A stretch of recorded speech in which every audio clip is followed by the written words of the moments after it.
Welcome back to a new episode of Podcast on the Brink. Happy New Year, everybody. We took some time off for the holidays, but we're back. Big Ten play is back underway. Indiana, a very disappointing 86-70 loss on Wednesday night at Nebraska. The Hoosiers will host Ohio State this weekend. Not necessarily going to take too deep of a dive into the Nebraska loss or too deep of a dive into the Ohio State game. Going to more look at where the season is right now as a whole with Ryan Corazza of Inside the Hall. And we're going to try to have Ryan on the podcast a little bit more regularly here in the new year. I've enjoyed our conversations. Obviously, he's a big part of everything we do at the site. And good to have you back on the show, Ryan. How you doing? I'm good. Glad to be in the new year here. And, what an introduction. Look at me. I'm the featured guest now, Yeah, we're going to try to, like I said, do this a little bit more often. I feel like we've had some really good, productive conversations. We talk a lot about the team offline, and I figured why not just try to do it a little bit more often here on the podcast. So Ryan, I don't really know where to start in terms of where this Indiana team is, but I feel like, and this is just maybe anecdotal evidence based on kind of like what I'm seeing on our social media channels in terms of the reaction and what we've seen in the comments on Inside the Hall and what we've seen on the community in terms of comments. I feel like there was a pretty sizable change in terms of reaction after the game at Nebraska. I'm not sure that a lot of people entered that game thinking, well, Indiana's going to go beat Nebraska on the road. People obviously aware of the fact that Nebraska is a pretty solid team this year. They're ranked higher than Indiana in the computers. They beat Michigan State at home. They've got some solid wins. They're at this point a team that could make the NCAA tournament. But then I think when you look at just the context of how the game played out on Wednesday, what Indiana did in terms of its poor play to lose the game, and I think there's a little bit more of an alarming concern in terms of the fans and how they're feeling about this team. Just we've got a pretty solid base of evidence now. We're 14 games in. A lot of the numbers are kind of what they are. I cited computer numbers a lot on social media early in the season, and people were responding, well, it's so early in the season. Now we're here in early January, a little bit more than 2 months from Selection Sunday. Kind of feels like Indiana's on the wrong path just in terms of having a chance to even make the postseason. Where are you at, just big picture, with this team through 14 games and how you're feeling about where the season is as a whole?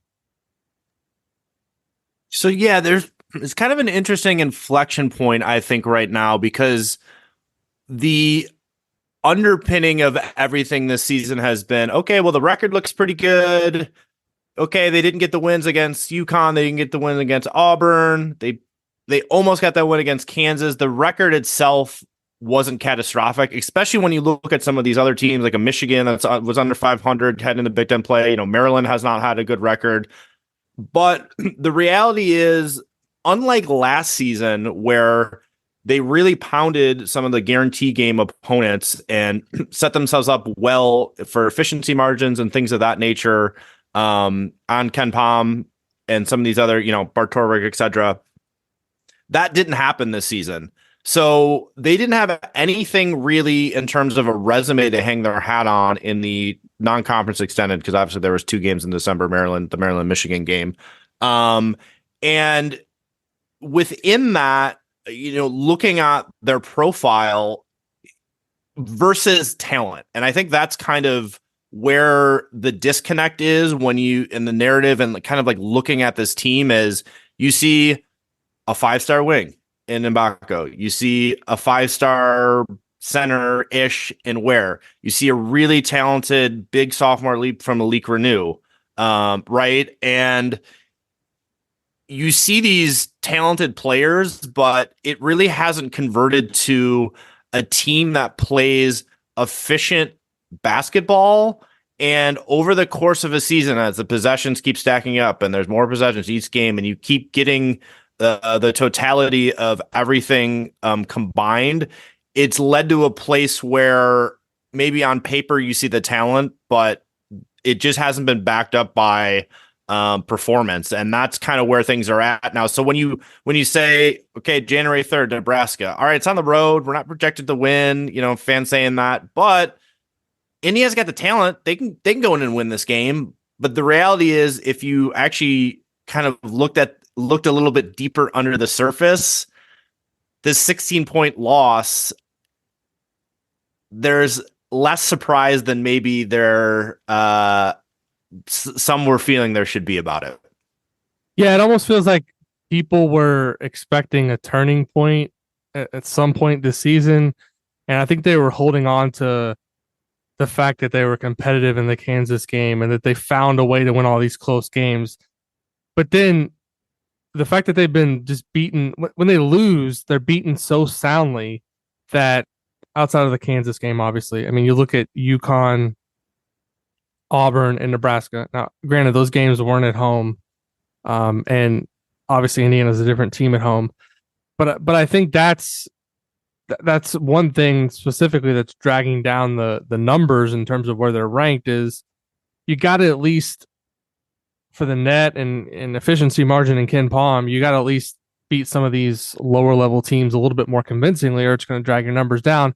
So they've kind of put themselves up against the wall now where these metrics are really bad, and they're going to have to do something extraordinary now to kind of get things back on the right track. And then when you look kind of deeper at what this team has been, it's hard to project or to see that happening. And I think that's kind of the reason now that people are shifting their mindset a little bit about this team is that they were excited at the beginning of the season with all the talent.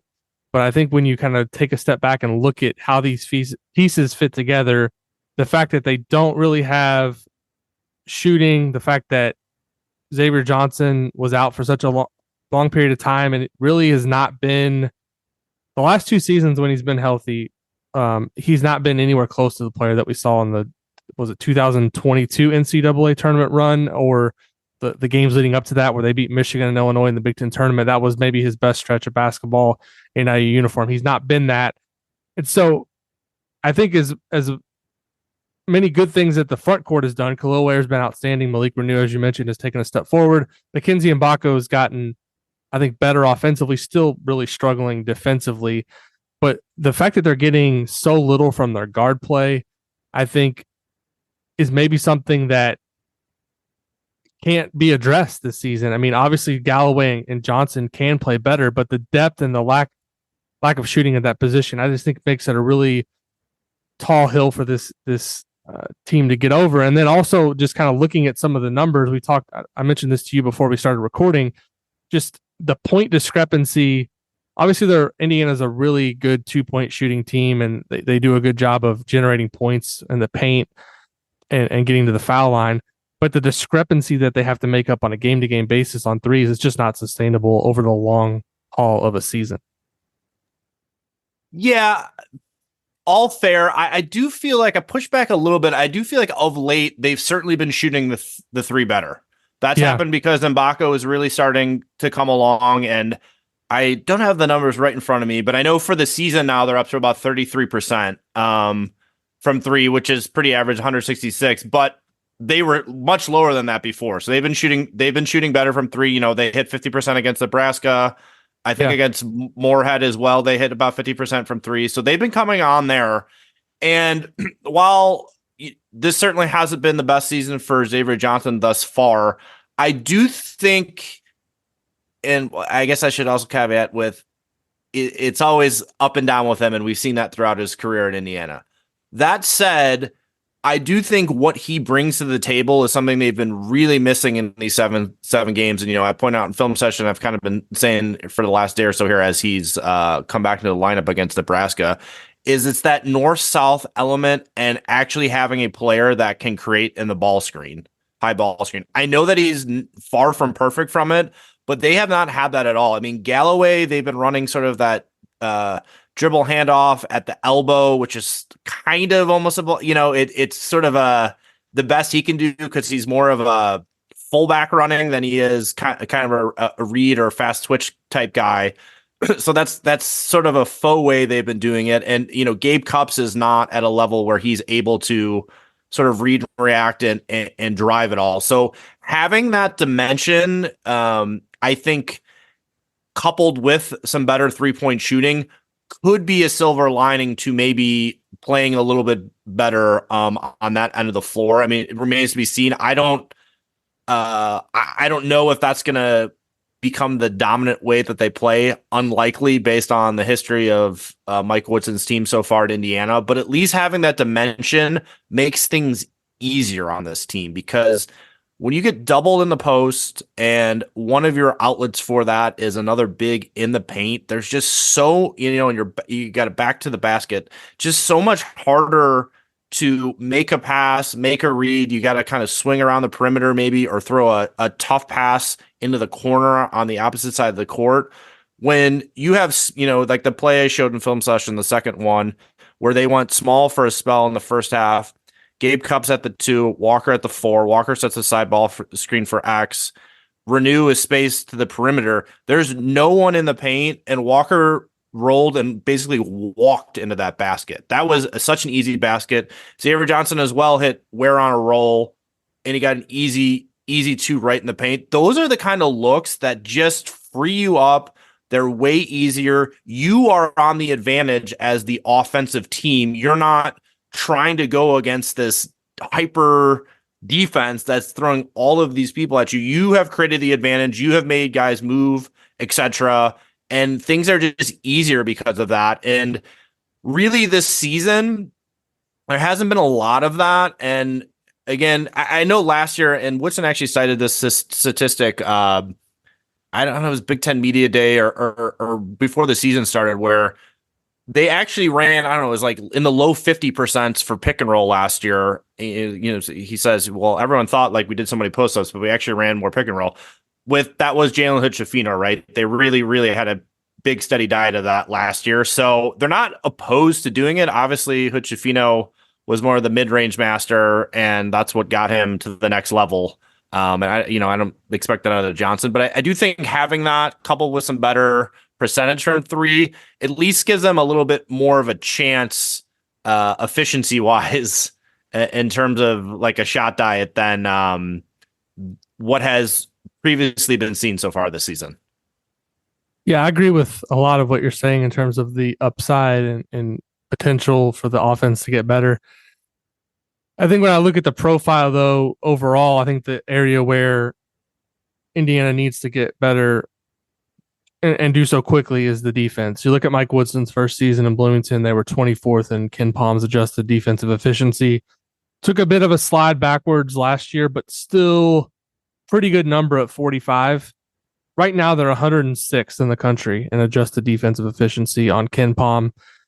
Doesn't feel like that's moving anywhere in the right direction. They just gave up 86 points to Nebraska on the road.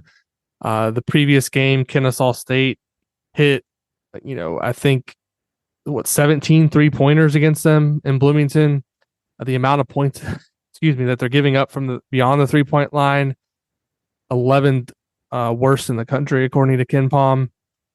What do you think is the biggest reason for the backslide defensively over these seasons? And what is it? Just the personnel? Is it obviously they had that first and second year they had Trace Jackson Davis, who I think could erase some things at the rim and was an elite defensive player at times back there.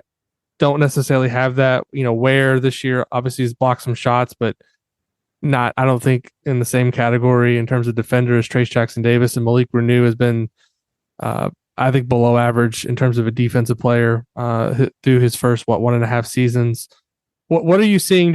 But I guess in my mind, and I've talked about this before, like defensively, it starts with the guards in terms of when the other team brings the ball down the court. Like, are you going to let them dictate what they're going to do? Or are you going to put some pressure on them? And there's been examples in the past where Indiana has played really well defensively, and it started with better ball pressure on the perimeter and kind of being more disruptive in terms of letting teams get into their sets. And now it just kind of feels like teams have flipped that completely, where they're dictating all the action. They're running what they want to run, and Indiana doesn't really have a counter or a way to stop it.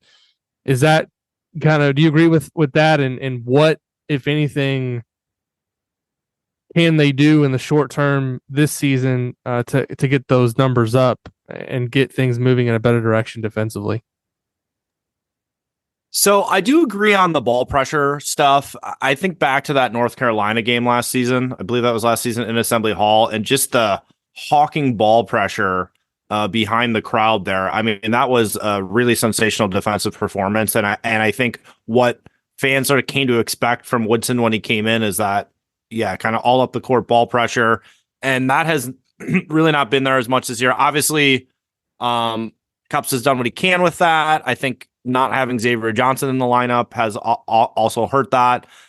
And then beyond that, it's some personnel stuff, right? Like they had Race Thompson and Miller Kopp last year in the starting lineup, and not to say that they were the best defenders in the world or super, super high level, but they knew the system and they knew the positioning. And I think that goes a long way, and they don't have that this year. You look at how much Mike Woodson is starting to lean on Anthony Leal, right? He has had him buried on the bench, but I think Mike Woodson is at a point now where some of the other players that, perceivably have more talent and more upside aren't getting it done defensively in the way that he wants. And he knows when he puts in Leal that he's giving up some size, he's giving up some athleticism, he's giving up some ceiling and talent. But Leal knows what's expected and asked of him and where to be, and he's calling out stuff. And I think that's super important. Excuse me. Still getting over this cough. That's super important for Woodson, but that's kind of this trade-off, right? Is that there were more of those type of players that were more productive in the starting lineup last season. I think beyond all that, though, in terms of, personnel, the ball pressure, the third thing here is more of a philosophy for his program. And it's this, the nail slot rim, right? But I have kind of looked at it more just at this help at the nail. And when teams run a high ball screen and the ball handler is driving, there's help off of the wing at the nail to stop the ball. That's a one pass away for an open three. And that, I do see, I think Anthony Walker, because of his athleticism and size, to me, he's kind of almost the only guy in this team that can recover back out well after stopping at the nail. And I do notice there have been some plays too where if he's down in the corner, he has like popped out on help to that wing. So maybe that's like, if Indiana had a starting lineup where there were 5 guys that had that length and quick twitch and athleticism to recover back out, the defense could be better in that regard to actually stop that shot. But so often it's just a wide open three for the opponent. And in today's game where there are more 3-pointers being shot, where there's more, 3 is worth more than 2. We're seeing last season, Penn State made 18 3-pointers against Indiana and Happy Valley. That was the most 3-pointers that an Indiana team has let up in the Ken Pom era, which I think dates back to 2001, 2002. Kennesaw State almost got there. They hit 17 because they were getting those wing threes, right? And, Nebraska's were a little bit different. They didn't really run as much stuff to exploit the nail slot rim stuff. Like Jordan Sperber of Hoop Vision, he put a video out yesterday. It's calling it like a rip dribble handoff that they run, but it's more like screening and coming up off of screens and handoffs. It's like guys coming up to the perimeter and getting like some down screens and such is kind of how they run their action.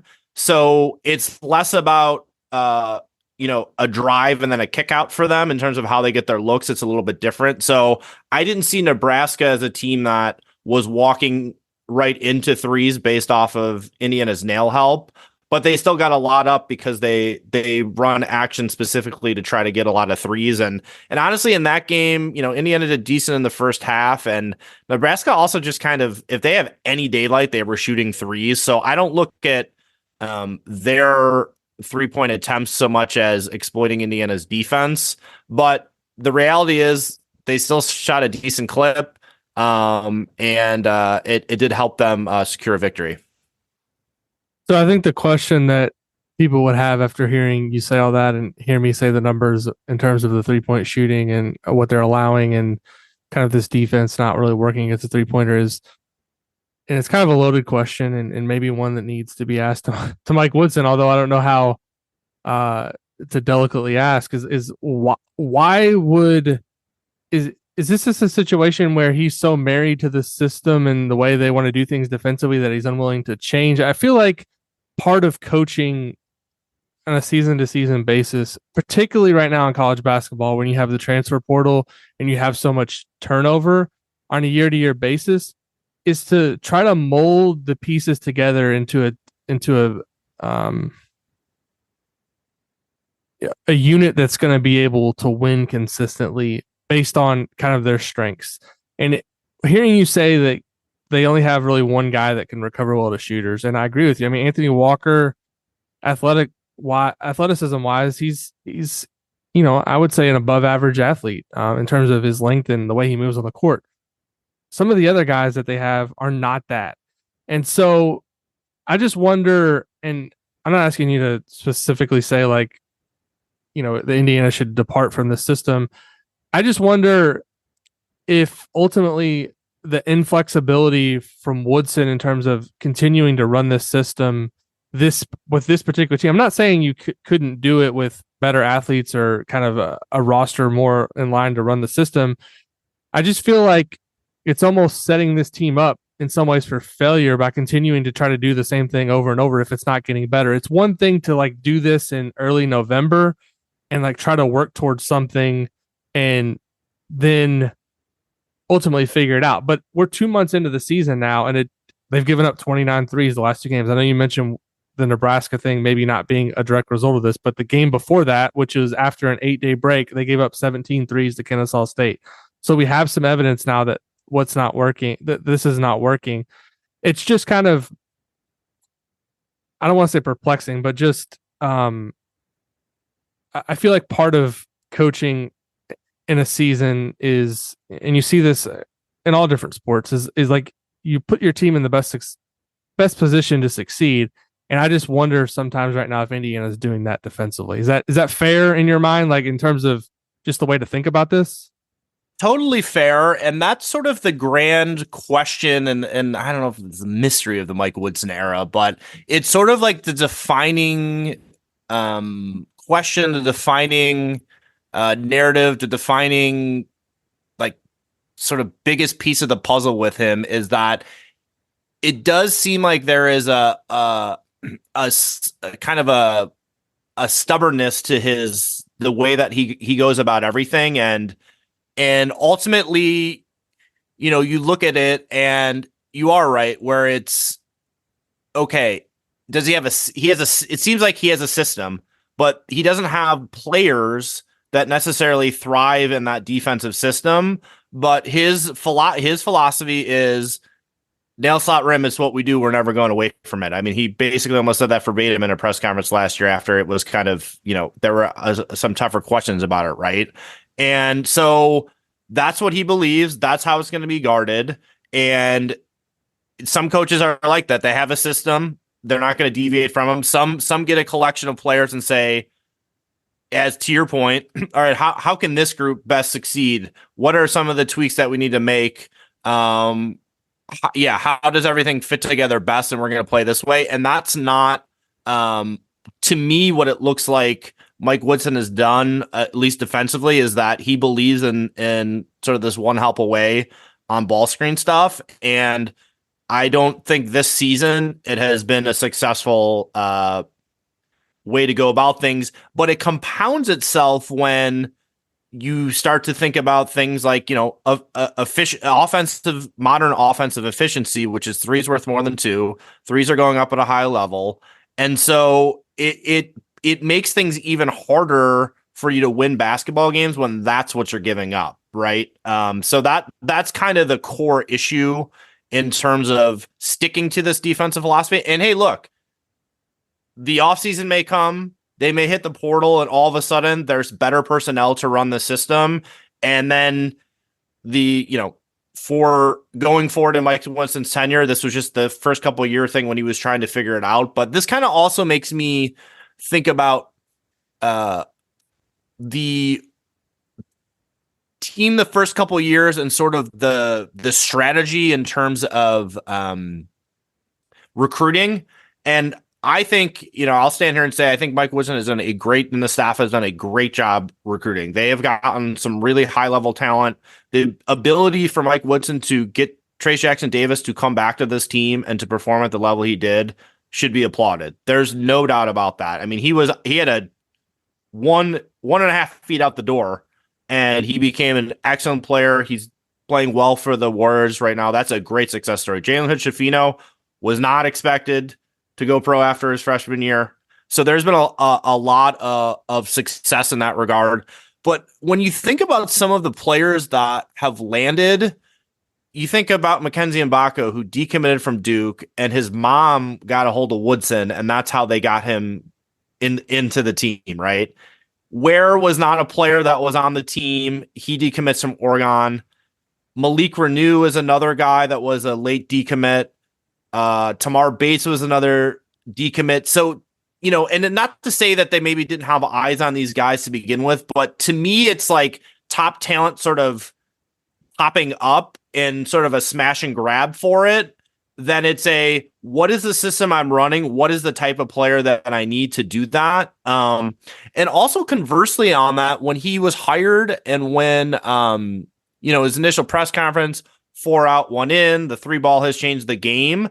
And then it's they ran a lot of offense to the post, and he said, look, I've never done this before. Trace Jackson Davis was a unique thing, but they're doing it a lot again this season. Maybe that's because they haven't been able to do as much ball screen stuff because Johnson has been out, but it's sort of this chicken and the egg thing where is it because you got Renew as a late commit, and then you got Ware in the transfer portal because he was one of the top guys and, he's an NBA talent.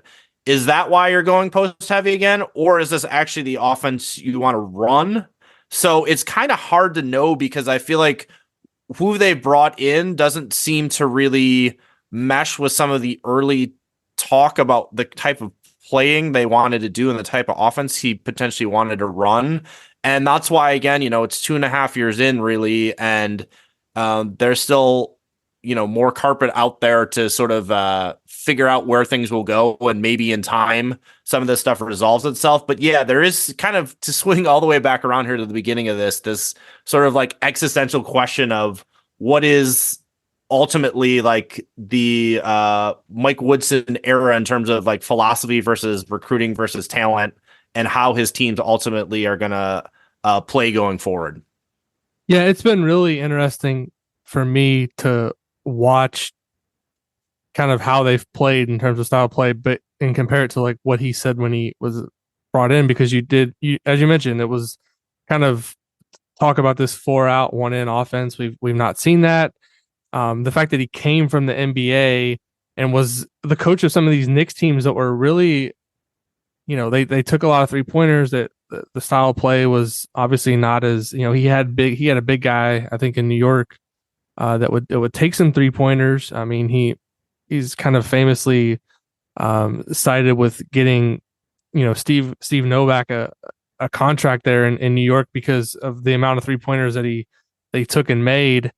And so that to me, and there was a quote from John Calipari last month, and I think Eamon retweeted it. That's how I saw it. But Calipari was making a comment like this year's Kentucky team has a lot more shooting that they had in the past, and he made a comment of like that's where the game's going, and Eamon retweeted it and quoted like that's where the game went like 10 years ago. So like we know like the modern style of basketball where it is. I watch a lot of NBA, but I also watch a lot of college teams that take and make a lot more 3-pointers in Indiana. And I think that's kind of compounding with the system defensively and kind of what seems like an unwillingness to make adjustments based on the current personnel. I think that's kind of where some of the other frustration is from Indiana fans, is that, they were taught this kind of more modern offense was talked about, and then it hasn't really materialized, nor does it seem like they've really prioritized in terms of recruiting the guys to kind of fit that system. Now, they do have Liam McNeely, who's one of the best high school shooters in the country, coming in next season. So this could be a moot point next year. But for the present day, I think kind of those are two of the bigger, like big picture questions for me of Indiana basketball is just the in terms of the defense and in terms of the unwillingness to maybe be a little bit more flexible and try something different. And then just the offensive, he's even made comments, about 2-pointers being important too. And while that's true, I mean, the basic math says if you're getting outscored consistently 12 to 15 points a game on threes, which I don't think it's quite that drastic, but I think I looked at it recently. It's like 7 or 8 points consistently every game on 3-pointers are getting outscored, which is a pretty, decent chunk of, you have to make that up somewhere else. I think to me, those are kind of the two bigger picture questions where this program is right now. Yeah, I will say though that one way to offset that is, efficiency right at the rim. I mean, not fully offset it, but, a counter to that is efficiency at the rim and also getting to the free throw line. And Indiana does do that at an elite level. The problem has been they don't convert at the line at an elite level. So again, this is something that maybe could counter the threes a little bit better. Because if I look, their free throw rate is 11th best in the country. And I think last year it was, actually it was way worse last year. Interesting. It's 239th. I thought it was pretty high last year. What about the year before? Yeah, there we go. The first year it was, it ended at 83rd. So by far, actually, this is their best year at getting to the line. But in terms of actually, their 68%, the free throw percentage is 279th in the country. So it's another one of those part of their profile where you see this is an area where it could be made up, and it just hasn't because of how they're shooting from the line. So that's like another thing to monitor, I guess, that ultimately, if you're, so to speak, zagging against the trends of the modern game, that is one way to sort of counteract this, but the shooting just hasn't been efficient enough at the free throw line. Outside of, obviously Mbako has been pretty money from, he's shooting 94%. Where's at 71%, Renew's on at 67. But I think Peyton Sparks has dragged them down a bit. I mean, he's taken 24 free throws this year and just shooting 33%. Is this right? Free throw? Yeah. Galloway's only shooting 52% from the line. He's 21 of 40. Caleb Banks is 9 to 19. So there's a couple of guys that have really dragged that down. And Galloway has taken 43 throws is up there in attempts on the team, and he has not shot too well from there. So I misspoke. The 3-point shooting, the points derived from 3-pointers is a little bit worse than 8 or 9 per game. I just did the math. They're being outscored an average of 13.7 points per game from the 3-point line.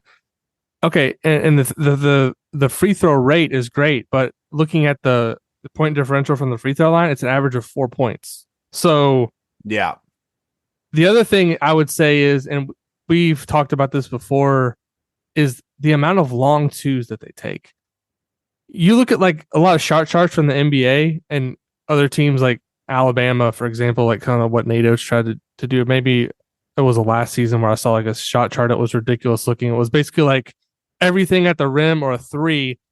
That's another shot that they took a lot last year with Jalen Hood-Schifino. It was almost like he would make a ton of like 18 footers. Like I remember that Purdue game, and it was great. Obviously he scored a ton of points and they won that game. But that's just another thing. Like I think that people question is just the amount of long twos that they take, where that's just not where the game's going. Yeah, no, for sure. And I think it's a situation where it seems to me that that's not an emphasis because of how many are taken. I know I was, as you're talking there, I was trying to look this up because I know Jared Morse of the Assembly Call, shout out to him. He had put out the stat yesterday. I want to make sure that I get it right. Yeah, here it is. So IU has taken 63 long twos this season, which is in the 98th percentile nationally, and made 19 of them. That's just 0 0.6 points per possession, right? So Right. they are taking more long twos than pretty much anyone in the country. And if you're scoring 0 0.6 points per possession on those, I mean, that's super low. And the interesting thing to me is, you can take them in the flow of an offensive set, but there is a specific baseline out of bounds play that they've run a number of times this season, which is freeing up a shooter for a long two in the corner. So to me, it's being run specifically to get that shot. So the idea of a long two, it seems like, is not, again, something that is being coached against in a way that it is in the opponent. And this sort of, again, goes back to the easier looks, the more efficient looks. If you're not taking more of those and you're taking more of these long twos and some of these harder shots, like that just aren't as efficient on the court and that have sort of been worked out of the game to some respect, it just makes it harder to win games. It makes it harder to beat, some of these lower level teams that they didn't beat. Maybe some of those long twos are replaced by threes. If they're replaced by other shots, all of a sudden you're winning those games by a little bit more, and that's helping in the numbers. And so that can just help overall with net rating and things of this nature that are going to bleed into your overall profile on Selection Sunday. I agree.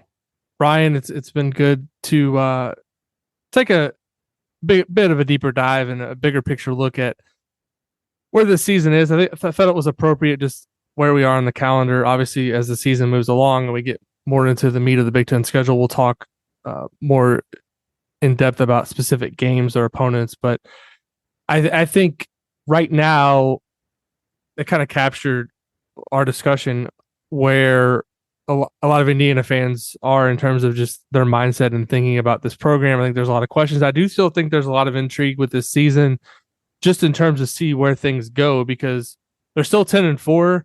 There's still a chance to win a lot of games and a lot of, a chance to kind of have a